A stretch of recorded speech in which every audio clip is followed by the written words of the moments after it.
पटना में रेलवे की परीक्षा के नतीजे से गुस्साए छात्रों ने राजेंद्र नगर स्टेशन पर रेल रोक दिया। नाराज छात्र रेलवे ट्रैक पर उतर आए। छात्रों को तितर बितर करने के लिए पुलिस ने जमकर लाठियां चलाईं और आंसू गैस के गोले दागे। घंटों की मशक्कत के बाद रेल ट्रैक को पुलिस ने खाली कराया, तब जाकर आवाजाही बहाल हुई।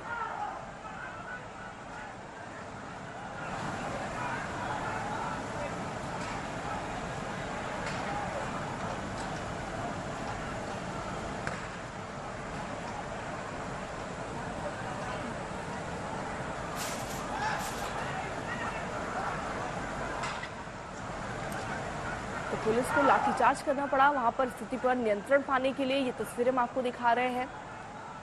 छात्रों का रेल रोको प्रदर्शन, हालांकि उस प्रदर्शन को रोकने के लिए छात्रों को वहां से हटाने के लिए जमकर लाठियां चलाई गई और आंसू गैस के गोले भी दागे गए। घंटों की मशक्कत के बाद रेल ट्रैक को पुलिस ने खाली कराया, तब जाकर आवाजाही बहाल हो पाई।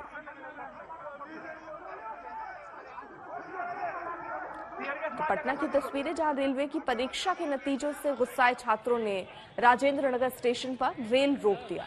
नाराज छात्र रेलवे ट्रैक पर उतर आए। छात्रों को तितर बितर करने के लिए पहले उनसे बात की गई, उनको हटाने की कोशिश की गई। जब वो माने नहीं, जमकर लाठियां चलाई गई, आंसू गैस के गोले दागे गए। घंटों ये संघर्ष चलता रहा। बाद में इस ट्रैक को खाली कराया गया और ट्रेन को वहां से जाने दिया गया।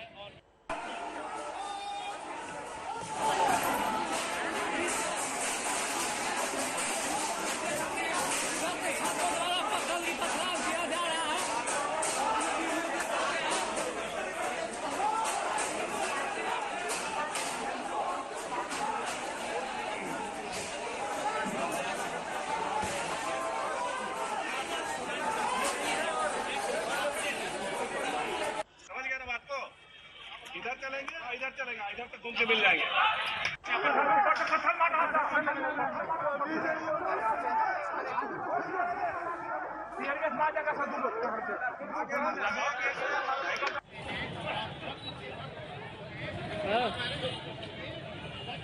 नहीं यार, पुल के ऊपर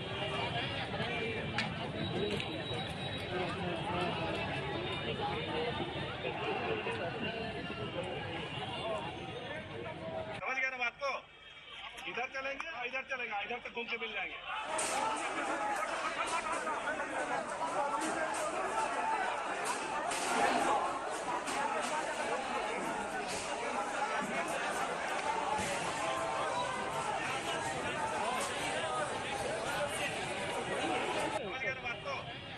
इधर चलेंगे और इधर चलेंगे, इधर तक घूम के मिल जाएंगे।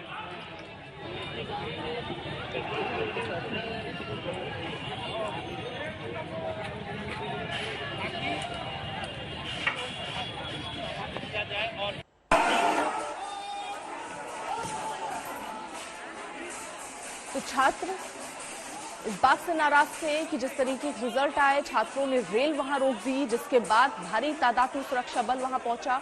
पहले उन्हें समझाने की कोशिश हुई, लेकिन जब हंगामा वहां बढ़ता दिखा, उसके बाद लाठीचार्ज करना पड़ा पुलिस को और घंटों की मशक्कत के बाद आखिरकार जो प्रदर्शनकारी छात्र थे उन्हें ट्रैक से हटाया गया और जो रेल बाधित की गई थी, आवाजाही रोकी गई थी, उसे फिर से बहाल किया गया।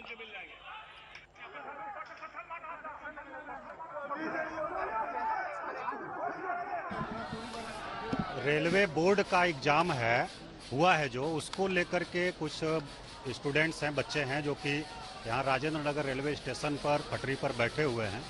उनसे वार्ता की हम लोग कोशिश कर रहे हैं और प्रॉब्लम यही है कि लीडरलेस हैं। 2-4-10 लोग वार्ता के लिए तैयार हो रहे हैं तो बाकी नहीं हो रहे हैं। तो अभी रेलवे से भी हम लोग बुला रहे हैं पदाधिकारियों को, इनकी समस्याओं को सुन लें और जो समाधान हो सकता है उसका समाधान करें। पूरी तरह से रेलवे का मामला है। विधि व्यवस्था को देखते हुए हम और एसएसपी साहब यहाँ आए हैं निरीक्षण में और कोशिश यही हो रही है कि बच्चों को समझा बुझा करके हटाया जाए और उनकी जो प्रॉब्लम है उसको जेन्युइन अगर है तो उसको हम लोग एड्रेस करें रेलवे के माध्यम से। जिस तरह देश को कोरोना से जल्द मुक्ति मिलने वाली नहीं है, उसी तरह उत्तर भारत के लोगों को फिलहाल ठंड से राहत मिलने वाली नहीं है। ऐसा मौसम विभाग का कहना है। उत्तर भारत में ठंड की मार अभी कई और दिनों तक पड़ने वाली है।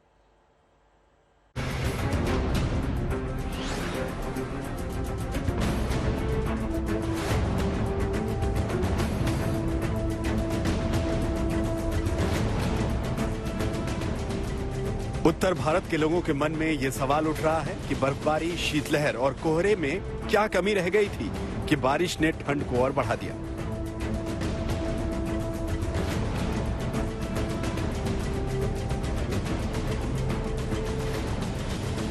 जनवरी में आधा हिंदुस्तान जम गया।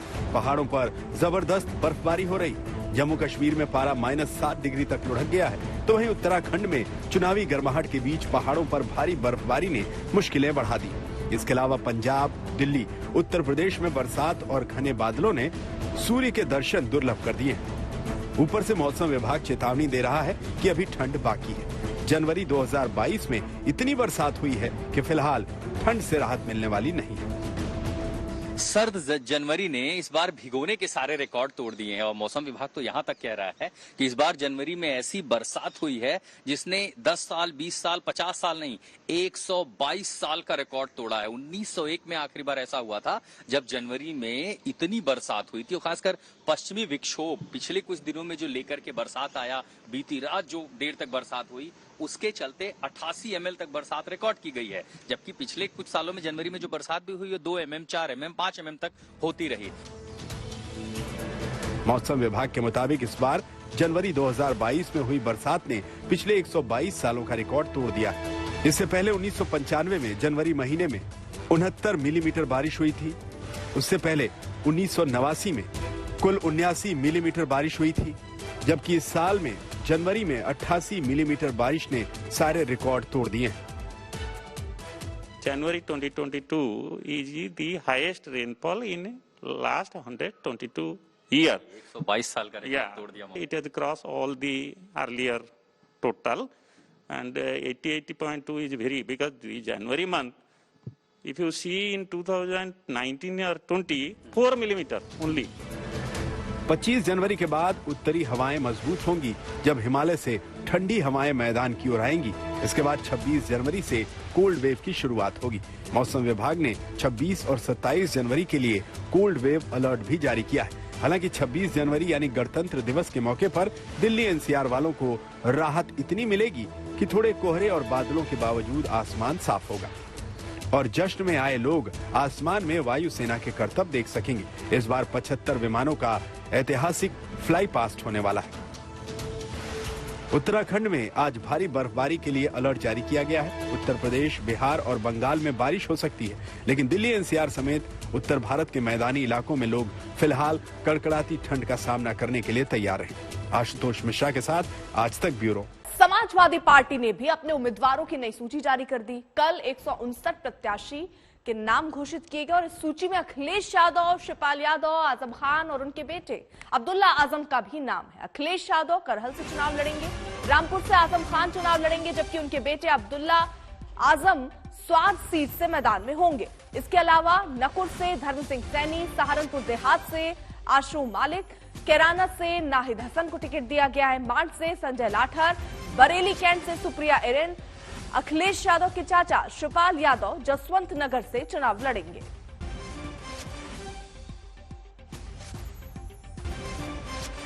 तो आजम खान के बेटे को स्वार से टिकट दिया गया है। उन्होंने कहा कि अभी उनको इसकी जानकारी मिली। वहीं नकुर सीट से धर्मपाल सिंह सैनी को टिकट मिला है।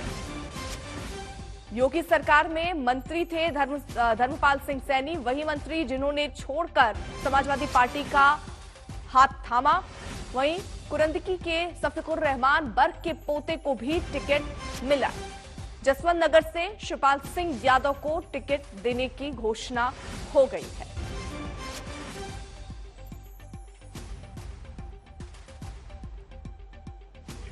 पार्टी का अगर आदेश हुआ है, जैसी ये जानकारी मुझे आपसे ही मिल रही है, अगर ऐसा है तो चुनावी मैदान में उतरा जाएगा। उम्मीद तो यही करिए कि वो चुनाव से पहले आ जाए।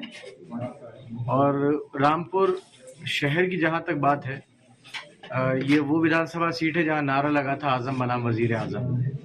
तभी आजम साहब जीते थे। अगर किसी के दिल में ये ख्याल है कि आजम खान साहब अगर जेल में है तो उनका इलेक्शन कमजोर होगा, ऐसा नहीं।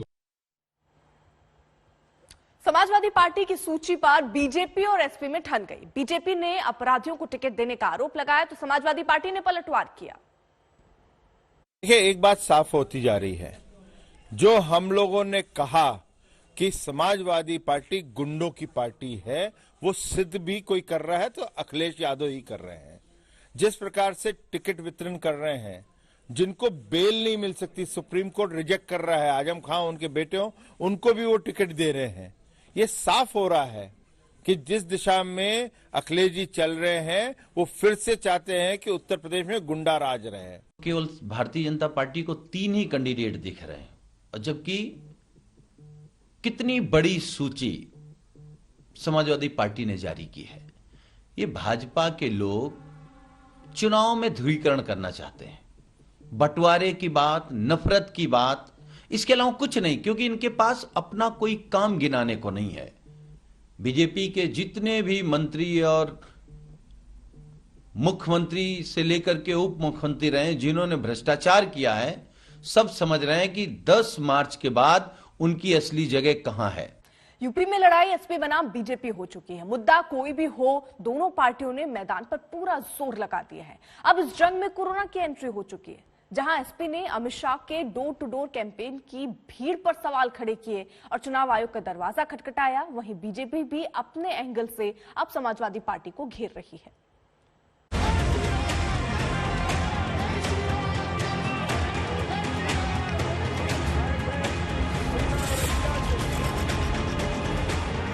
कोरोना के नियम सबके लिए समान हैं और इन नियमों को तोड़ने में भी सभी एक जैसे हैं, लेकिन चुनाव आयोग को एक दूसरे की शिकायत करने में कोई पीछे भी नहीं है।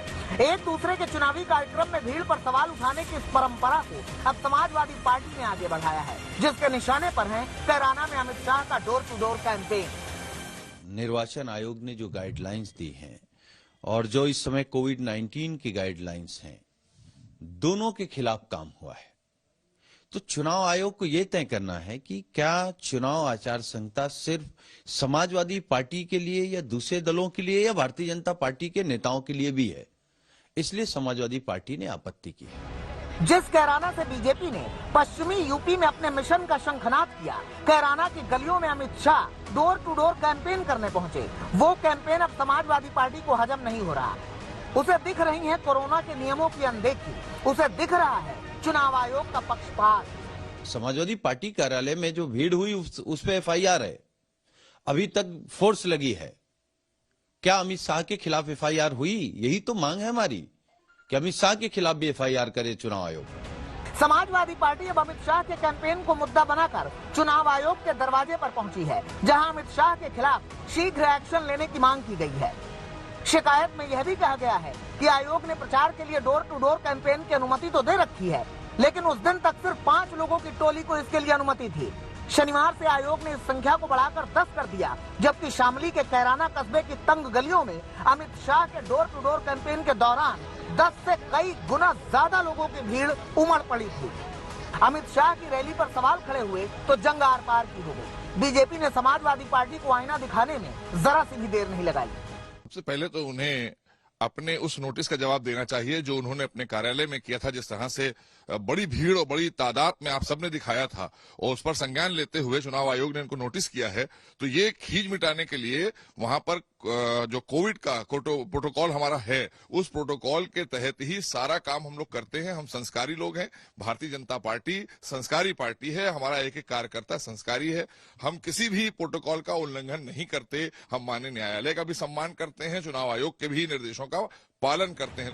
दरअसल कोरोना की गाइडलाइन के बाद चुनाव आयोग एक्शन में तब आया था जब 14 जनवरी को बीजेपी के बागियों के साथ अखिलेश यादव ने हुंकार भरी थी। यूं तो कार्यक्रम वर्चुअल रैली का था, लेकिन सैकड़ों की संख्या में लखनऊ के समाजवादी पार्टी के दफ्तर में कार्यकर्ताओं का हुजूम उमड़ा था, जिसके बाद चुनाव आयोग ने एक्शन लेते हुए करीब 200 लोगों के खिलाफ एफआईआर दर्ज की थी और समाजवादी पार्टी से जवाब मांगा था। बीजेपी इसे समाजवादी पार्टी की हताशा बता रही है, खुद के गिरेबान में झांकने की सलाह दे रही है।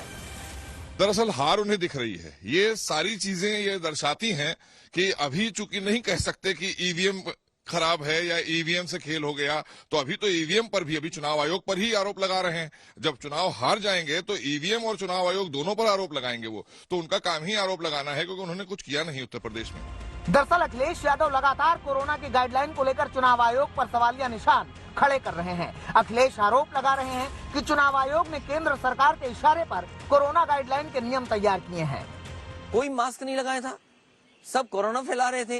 अगर विपक्ष निकलेगा तो उसमें पाबंदी है, एफआईआर दर्ज हो जाएगी। सत्ता के लोग तो खुलेआम कोरोना फैला सकते हैं। आपने तो लखनऊ में बड़े कार्यक्रम किए थे ना, जब स्वामी प्रसाद मौर्य और बाकी लोगों के साथ मंच पे, उस समय भी बहुत ज्यादा भीड़ थी। जो चुनाव आयोग ने ये कहा कि वर्चुअल रैली होगी, तो वो वर्चुअल रैली की डेफिनेशन क्या है?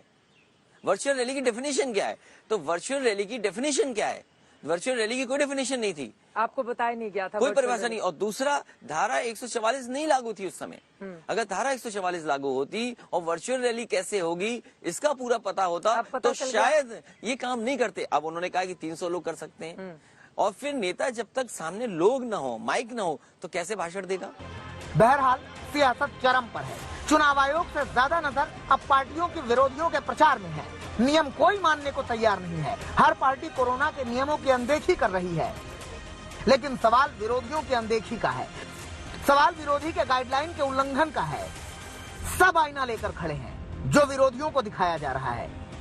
कोई भी खुद को इस आईने में देखने के लिए तैयार नहीं है। आज तक ब्यूरो।